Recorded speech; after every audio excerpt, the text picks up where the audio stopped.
দর্শক রয়েছে এই মুহূর্তে কুমিল্লার দেবপুরে থানার নিকটস্থ এলাকায় একটি মর্মান্তিক ঘটনা ঘটেছে। স্বামী তার স্ত্রীকে চাহিদা মেটাতে না পেরে গতকাল রাত 4টার দিকে তার স্ত্রীকে জবাই করেছে এবং এখন তার অবস্থা কেমন আমরা আপনাদেরকে বিস্তারিত জানানোর জন্য চেষ্টা করব। আপনারা আমাদের সাথেই থাকুন। তবে দর্শক একটু আপনাদেরকে দেখাতে চাই, গতকালকে রাত্রে এই জায়গার মধ্যে, এই ঘরটির মধ্যে এই ঘটনা ঘটেছে এবং পরবর্তীতে যেটা হয়েছে, যেহেতু 4টার ঘটনা পরে তাৎক্ষণিকভাবে এই ঘরটির মধ্যে কিন্তু তারা থাকতেন এবং থাকার পরবর্তীতে তারা এই বাসাটির মধ্যে ভাড়া থাকতেন আজকে প্রায় 1 বছরের মতো। পরে একটি পর্যায়ে আপনাদেরকে যদি দেখাতে চাই, এই পাশের রুমের যে ভুক্তভোগী যারা ছিলেন, মানে পাশে যারা থাকতেন, তারা হচ্ছেন আরেকজন মানে ভাড়াটিয়া।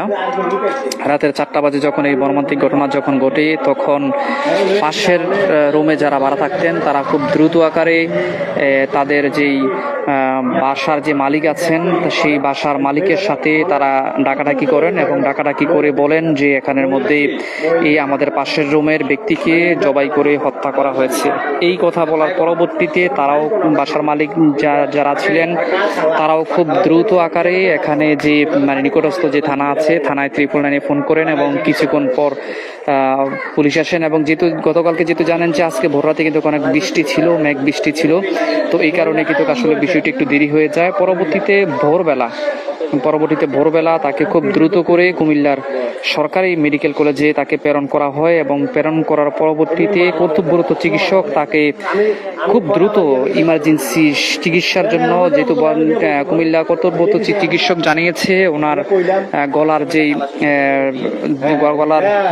শ্বাসের যে অবস্থানটা, অর্থাৎ শ্বাসকষ্টের যে পরিস্থিতিটা, সেটা ওনার প্রায় 70%-এর উপরে এটা হয়ে গেছে।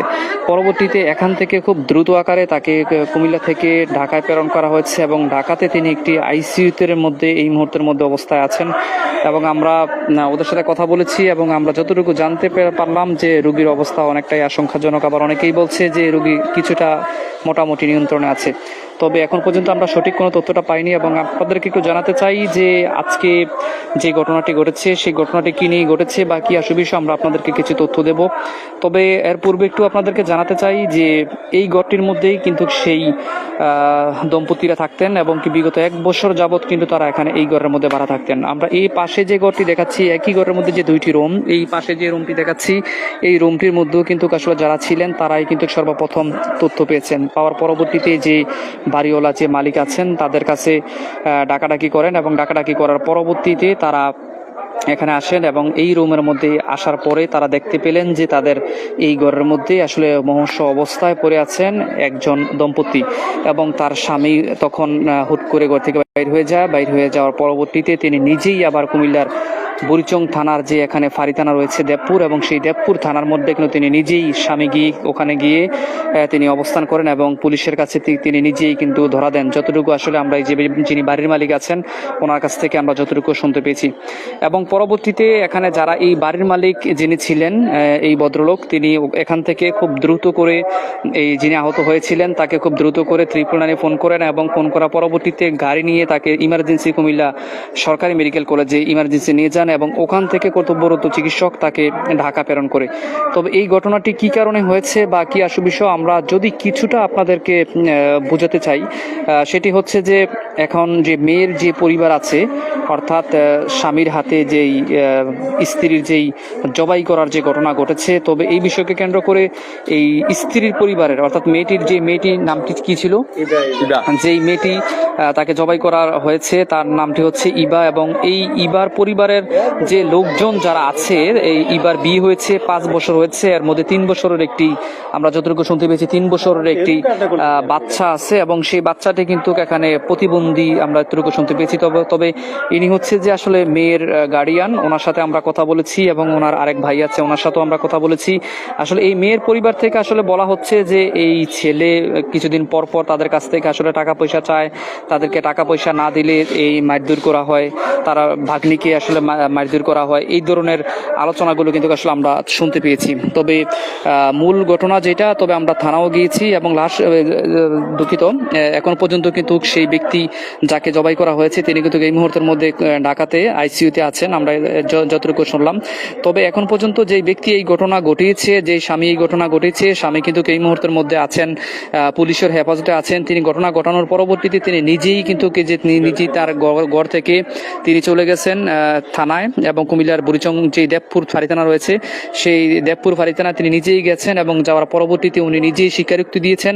এবং ওনার স্বীকারোক্তির দৃষ্টিতে এবং কি এখানে যে মেয়ের পরিবারের যে লোকজন যারা আছে, এই স্বীকারোক্তির মধ্যে আসলে অনেকটাই পার্থক্য রয়েছে।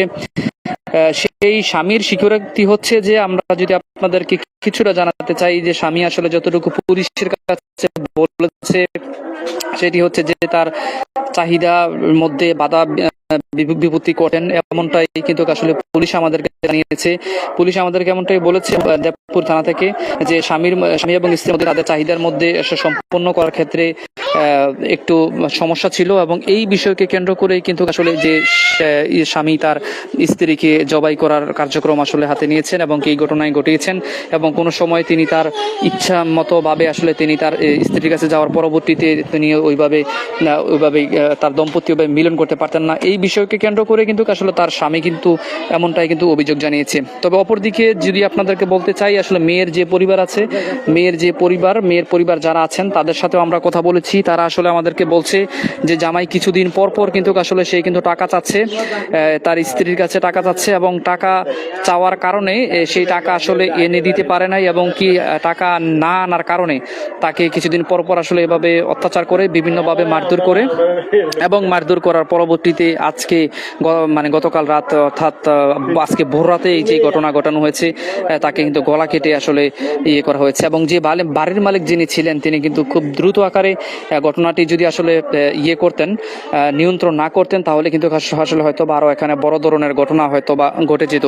আমরা একটু দেখাতে চাই আপনাদেরকে যে আসলে এই ঘটনাটি ঘটেছে, এবং আমরা একটু মেয়ের পরিবারের যে লোকজন যারা আছে তাদের সাথে একটু কথা বলবো, আপনাদেরকে একটু শোনাবো। এবং আমরা নামাজেরও সময় হয়ে যাচ্ছে, আমরা আবার নামাজে চলে যাবো। আমরা একটু আপনাদেরকে অল্প একটু সময়ের মধ্যে একটু কথা বলতে চাই আপনার সাথে, যে আপনারা আসলে এই কি জানেন এই বিষয়টা নিয়ে, একটু আমাদেরকে যদি একটু জানাতেন, কি জানেন আপনারা? আমরা তো সকালে আপনার যখন ফোন দিছে তখন শুনতে পারছি আর কি, যে এভাবে জব করছে আমার বাবুদিকে। তখন আমরা সন্ন্যাসীরা দ্রুত আমরা খবর দিই যে এইভাবে কোথায় আছে, কি আসু বিষয়। তখন খবর নেই, তখন বলছে মেডিকেলে নিয়ে যেতেছে, মেডিকেলে আছে, মেডিকেল থেকে রেফার করছে ঢাকা ঢাকা হবে বেশি আশঙ্কাজনক। তখন ঢাকা নিয়ে গেছে, ঢাকার থেকে আপনার ওখানে আইসিইউতে আছে। ডাক্তার বলছে 70% সের গলা কাটা হয়েছে। ওখানে আপনার নিশ্চিত মানে কোনো ইয়া দিতেছে না, ওখানে আইসিইউতে আছে। এটা নিয়ে সেটা আমরা এখন দ্রুত, যেহেতু আসামি আপনার ফাঁড়িতে এখনো পুলিশের হেফাজতে আছে, এটা নিয়ে সেটা আমরা দ্রুত বিচার দেশবাসীর কাছে বিচার চাই, প্রধানমন্ত্রী তারেক জিয়ার কাছে বিচার চাই। যেহেতু এখন বর্তমানে রোগীর কি খবর আছে সেটা কি আপনারা কি জানতে পারছেন? হ্যাঁ, রোগী ভালো অবস্থা নাই, রোগীর তো আর কোনো বলতে পারে না। রোগীকে আমরা আইসিইউতে রাখছে, কথা বলার কোনো সুযোগ নাই। আর এটা তো আর আপনারা আইসিইউতে রাখলে রোগীটা কিরকম হয় এটা তো আপনারা ভালো করে জানেন। এটা আর কি ভাবে আমরা এতটুকু জানি। ধন্যবাদ আপনাকে। আমরা একটু বাড়ির মালিক যিনি আছেন, আমি একটু ভাইয়ের সাথে একটু কথা বলতে চাই অল্প সময়ের মধ্যে। আসলে আপনি গতকালকে যে এই ঘটনা ঘটছে, সাথে সাথে আসলে আপনি কি দেখেছেন একটু জানান। খবর পাওয়ার পরে ওই ঘর থেকে সেখানে কি আমি আমার ঘর থেকে আমি গেট খুলে বাড়িয়ে আইসা দেখি সে ওই মাটিতে অর্থাৎ খাড়ের নিচে ফ্লোরে ফুরে চাটাচাটি করতেছে। তখন আমি যে ওনাকে ধরিয়া ইয়া করে দেখলাম, মাথাটা আগে চেক করলাম যে মাথার মাঝে কোনো কূপ টুপ দিছিনি। ফলে দেখলাম যে কোথাও কাটা ছাড়া চিহ্ন না, শুধু একমাত্র গলা কাটা। হ্যাঁ, তখন আমি গলার ওইভাবে চাপ দিয়ে ধরিয়া, যাতে করে ব্লিডিং না হয় এই কারণে আমি গামছা দিয়ে ফেঁসাইয়া সাথে আমি আবার TRX হাইএক্স দিয়া বৃষ্টি, তখন TRX হাইএক্স দিয়া সাথে আমি নিয়ে গেছি কুচাইতুলি যাওয়ার পরে ওনারা প্রাথমিক চিকিৎসা দিয়ে বলছে যে আমাদের এখানে হবে না, এটা ঢাকা নিতে দেবো।